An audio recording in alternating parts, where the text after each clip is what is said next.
don't forget the money, man.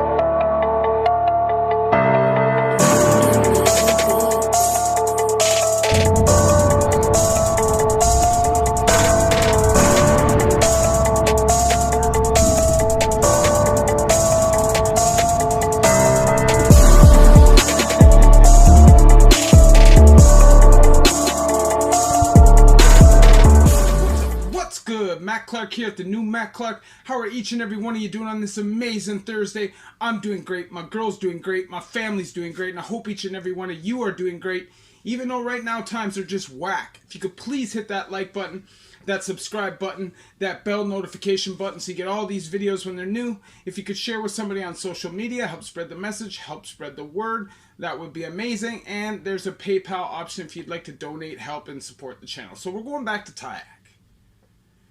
Kind of T.y.a.c, kind of boot camp, more boot camp, but young offender either way. Started in T.y.a.c. And there's a purpose to this story, but I'm going to tell the story first. So when I came in through young offender, as I've told in past stories, I obviously was not from the streets. You know, I just started breaking the law. You know, I was a suburban white kid, and I was kind of intimidated, right? But I realized quickly that the only way I was going to make it was by becoming the predator and not the prey. So it became a kind of a violent time of my life. Not because I loved being violent, but because that was how I saw myself as getting through it. And then eventually just got caught up, and that became who I was. And that's what T.y.a.c does. It creates those kind of people. It creates soldiers. It creates G's. You couldn't help but become that there. It was survival of the fittest 100%. Anyways, so I remember I met this dude. This dude, his name's Casper. He's from way, way back in the day, and he's dead now.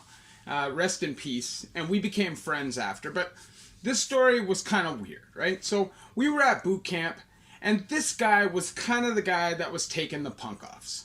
But from what everybody had said, he wasn't a punk. Like in the streets, he was known as a somebody. And I guess at the time, because I saw that he was just accepting punk offs, I subconsciously took that as a moment to kind of build up my own stature and build up my own reputation. So I started putting hands on him, slaps. And I remember I slapped him twice. And after the second slap, he goes, "Clarky, man, if you slap me again, I'm gonna f you up." And I thought in my head, like, this guy's lying. Like, this guy can't be serious. Come on. And because I hadn't done any time, I hadn't done any real time anyways, I wasn't aware. You know, I wasn't conscious of how dangerous jail could be. So as I came in for the third slap, wham! He smoked me. And I remember just falling back, and I remember laying back, like on my, you know, when you're sitting back, but your hands are like behind you, and just looking up and seeing him fly through the air and thinking to myself, oh man, I was slipping. And luckily, one of my homeboys, like, literally tackled him out of the air. And this was in young offender, so within 2 seconds, we were literally being swarmed by guards. And neither one of us had a chance to really get at it after that. Even though both of us wanted to, we were held back. But that point and the other fight in T.y.a.c, which I've told before, where I got suckered, those two situations alone changed my whole outlook in how I did my bit. I realized at that point, first of all, that I was going to be my own person. I was going to make my own decisions. I wasn't going to look to join a gang or a group or look for acceptance. I was going to stand on my own principles and morals. And because I had grown up in T.y.a.c, I wasn't scared. You know, like, I'd seen the worst of it. And I came through that.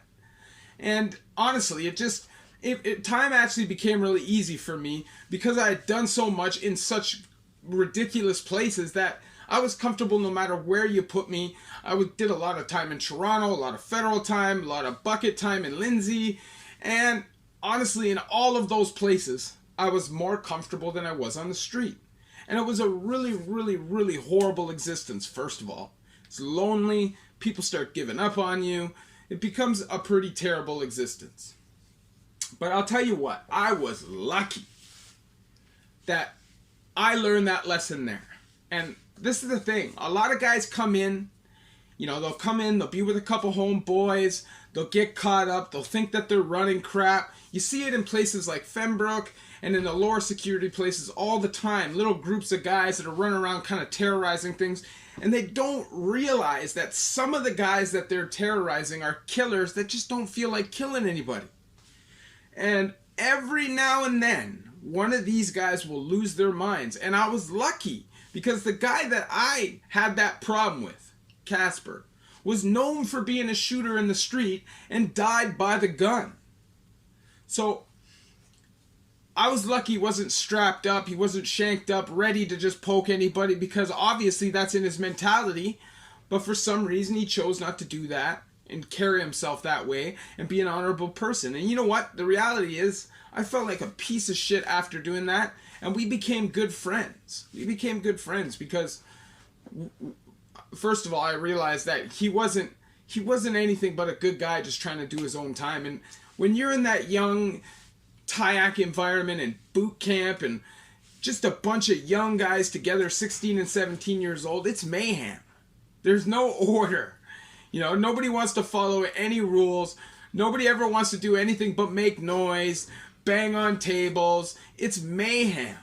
And you can get caught up. It's easy to get caught up. And the thing about boot camp was, because all you did was train and play sports, we're all jacked and testosterone is raging, and because you're bored, you want to cause trouble and mayhem and mess around with people, right? That's what we did to pass time in Young Offender. There was no order and control. But you see it a lot, even in the adult system, the federal system, the provincial system. Guys just underestimating their opponent, guys picking on guys because of the way they look, and it backfiring on them. Because just because somebody looks like a punk doesn't mean he is a punk. And just because somebody looks like a crackhead doesn't mean he is a crackhead. And even if he is a crackhead, doesn't mean he's not going to put a knife in your neck. I told a story, obviously, in the past about the dude in Joyceville, the Asian dude, who slapped this guy and called him a snitch, went to slap him after calling him a snitch, and took a freaking sharpened butter knife to his carotid artery twice. And this man was sprinklery, and he had no idea that was coming. And that can happen. Arrogance and overconfidence in the penitentiary is a death sentence. You can never guarantee that the people you're rolling with are going to ride with you until that moment comes. And you're putting a lot of faith and trust into those people that you're doing this bullying and crappy behavior to. And you never know. Like I said before, just a few minutes ago, I'm lucky that this didn't backfire on me. And it's the same as when I suckered that dude because he killed my friend's son. Like, I had to do that. That was the honorable thing to do. I couldn't stay there and do time with the dude and not do that. But at the end of the day, I should have done my homework. I'm lucky. This guy is a stabber and I had no idea. No idea. And many times the guy backed out shanks on people. And just luckily, the one time that I decide to sucker the dude, he doesn't have a shank. And I would have been caught slipping again. Honestly, like, to get out of the penitentiary and survive a long stretch of time, you have to use your head. It's the most important thing. It's not about pride or ego or who's the toughest. It should be about getting out, wanting to see your family, and making a life for yourself. And if you go around underestimating people, judging a book by its cover, and just being a shitty person trying to build reputation and stripes off of the downfall and victimization of others, bad things are going to happen to you. That is the energy you are going to get coming back to you because you're given that kind of energy. And listen, in all my years, the one rule in the penitentiary that I've seen, the way you carry yourself is is what you get in return.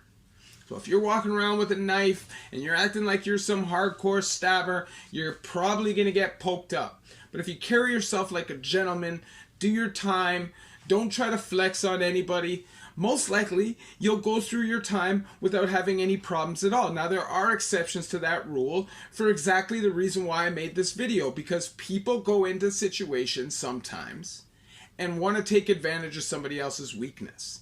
And the reality is, sometimes kindness is not weakness. And year after year after year, I watch people make the same mistake. They might be doing it in young offender, walking through the federal doors and getting smashed as soon as they walk through the adult doors because they're slipping. They judged a book by its cover. They underestimated their opponent and they treated people badly. And when you do that in the federal system, you will get instant karma. Somebody's going to come for you. Even if you're not beefing anybody who's serious, if somebody sees you rolling around acting like a bully, like a piece of shit, somebody's probably going to take it on themselves to handle it. There's always one or two vigilante convicts who decide that they're going to be the protectors of the ones that can't. You know, I'm a believer in, I'll protect you if you'll protect yourself as well. I'm not going to fight for you if you won't fight for yourself. But there are some guys that if they see that kind of behavior, they're going to step in. And most of the time, they're serious dudes or they wouldn't be stepping in. And you can literally step in shit, put yourself in a real bad situation quickly by thinking that you are better than others, that you have the right to bully or talk down to others, put your hands on others, and judge them as weak without getting to know their character. If you like this video, please hit that like button, that subscribe button, that bell notification button so you get all these videos when they're new. If you could share with somebody on social media, that would be amazing. Help spread the word. And there's a PayPal option if you'd like to donate, help, and support the channel. Obviously, I share my videos with you so you guys don't have to experience these things yourself. The wish would be that nobody would ever go to prison, right? But we know that's not fact. That's not going to happen.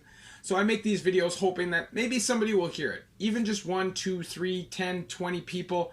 And it helps them. It guides them in a direction that stops them from going to prison or down the road of addiction. That is my goal. And the message of this video, like I said, is don't judge a book by its cover. Don't treat anybody the way you wouldn't want to be treated. And don't be slipping if you do. Because if you do, you could get God. And it could be death. That's fact. Anytime you get into beef in prison, it could be death. Love each and every one of you. The new Matt Clark.